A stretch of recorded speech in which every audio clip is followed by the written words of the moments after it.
Oh no. Oh no, check engine light. Well, that's not good.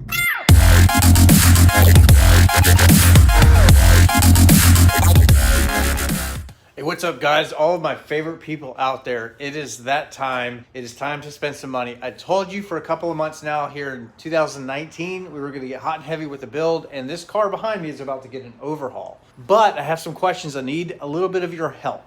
It is constantly raining in Tennessee. But all right, here we go. What we have is what I'm using. I used this last time when we did our first oil change. Now we have about close to 10,000 miles on the car, and I'm running a Pennzoil 530 weight, full synthetic. A lot of you guys just eat me up in the comments. You know, everybody has their own, cup of tea when it comes to oil, but I have no significant engine tick, and I'm running this oil, and I am running a K&N oil filter, but this time we're gonna go with a regular Motorcraft, and there is your part number there, FL500S. Anyway, it's about 10 bucks, whatever. But we also have a check engine light that is on, and that is due to the fact that one of my, it's that side, my driver's side, bank 2, I think it is, that the front, it's the upstream wideband that is out. And E85 killed it within like 3 tanks, I think it was, with the long tube. So we re-angled the O2 sensors, but it was just a little bit too late, and that thing died. So what we have here is our fix. We have another wideband, and hopefully this will solve everything. This is the driver's side, and that is the one that is out. So hopefully this will fix the issue. But again, I have no significant tick. We're full bolt-on. We run E85, 93 all through this car, and all is well so far. We also have something in this box right here, but that is for another video. So stay tuned to the channel. Definitely like, subscribe, all that fun stuff.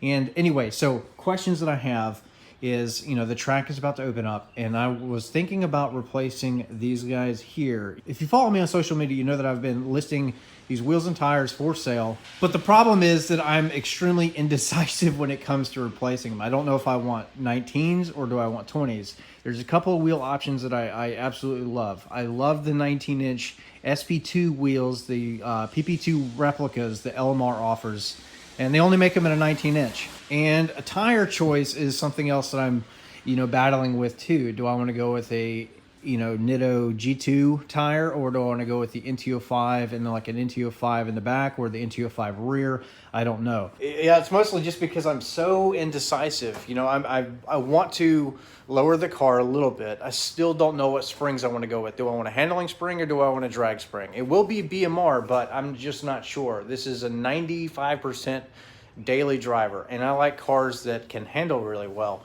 So I don't know if maybe you guys can chime in the comments. Those of you running dedicated drag springs, how is the ride? I do have MagneRide in this car, which helps, but I don't, I still like to be able to toss it in turns and stuff like that. And I think a drag spring might hurt it. But on the flip side, when we go to the racetrack, when we go to the drag strip, a handling spring might hurt my quarter-mile times. But, maybe a tenth or two, I don't know. It's just, the 60 foots is what I think we're going to be battling if I go to a handling spring. But as a daily driver, I can enjoy them more on the street. I'm not building a 100% dedicated drag car.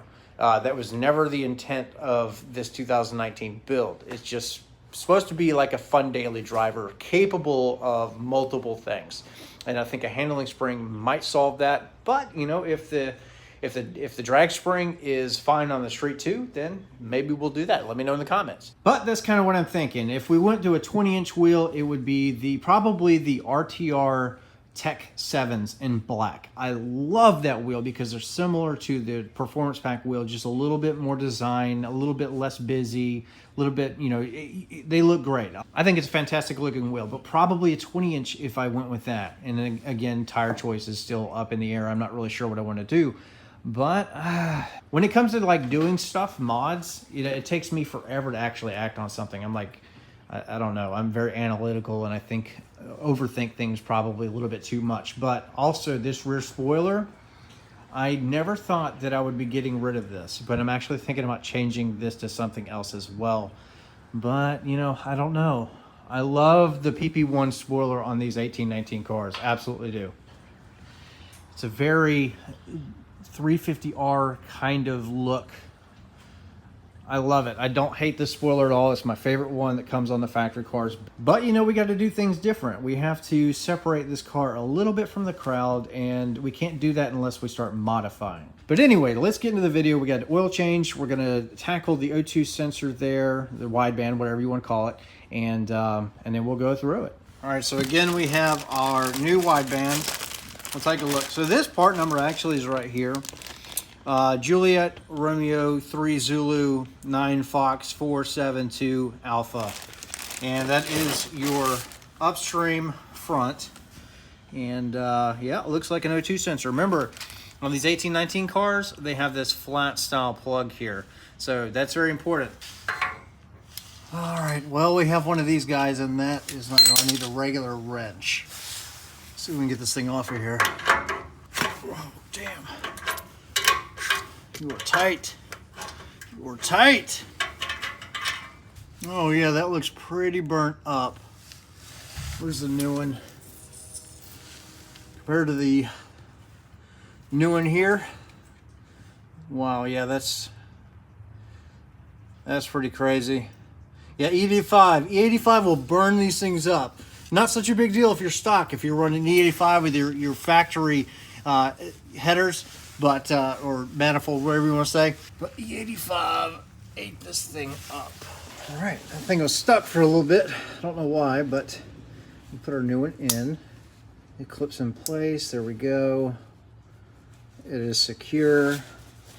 Just gonna thread this bad boy back in, but we have a nice little clean plug there. Hopefully that light goes off. Oh, I've got a dedicated O2 wrench, but the way they welded these things in place and angled them, it's just not a lot of room up here. But all right, now we should be able to get this thing to clip back in place. Hopefully we'll solve our issue. All right, gives us a little room there. We're good. It's good to go, good to go, good to go. All right, we got the new wideband in. Hopefully it works. Time will tell. I did start the car and we still have a light, but we shall see.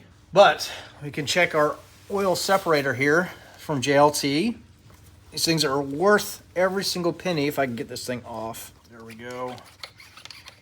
Been a few thousand miles since I checked it last, and yeah, we have some oil. All right, so there we go. Look at, that's actually pretty full. So these things do their job. This is JLT. If you need discount codes for these, if you don't know them by now, they're in my video descriptions, but they do their job, absolutely. This is probably about 2,000 miles, 3,000 miles, something like that. So yeah, that's pretty full. It's about halfway. All right, the good thing about these are they are toolless. There we go. You just give it a turn and then this stuff rushes out. Remember, 10 quarts is gonna come pouring out of this. So we're gonna make a mess, I'm sure. 1, 2, 3, go. Oh, shit. Oh, don't spill. Don't you do it. All right. Okay, next up is the oil filter. This guy right here, this little flap. It's a 7 mil. So you just get this thing loose, and then it's going to give you access to your oil filter up there. Come on. Get out of there. There we go. So right up, and there is your oil filter. Oh, making a mess. All right, now next up is something that I think is very important. So when you guys put these on, this is something I've always done. Don't just put them on dry and then dump engine oil into your car, the new stuff. I like to preload these, so I'll fill them up a little bit and then screw them on. I think that that's very important that you do that. Oh, I'm making a mess. Today's not my day. Get the O-ring around here lubed up too. A lot of people just might actually forget to do this or just don't, but this is a good idea for you to do.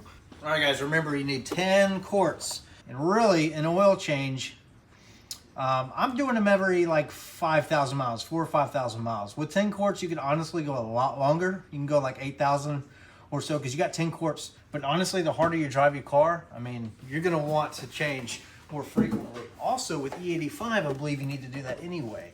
I hate the location of this freaking dipstick.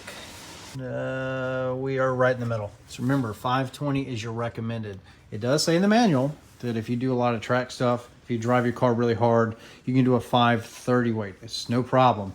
If you are running some kind of boost, definitely step it up to a thicker weight oil. But I ran 530, changed it at 4,000 miles, was my first oil change. I have no engine tick, except for like maybe like once a month. It'll just barely tick when it's cold, and as soon as it's warm it goes away.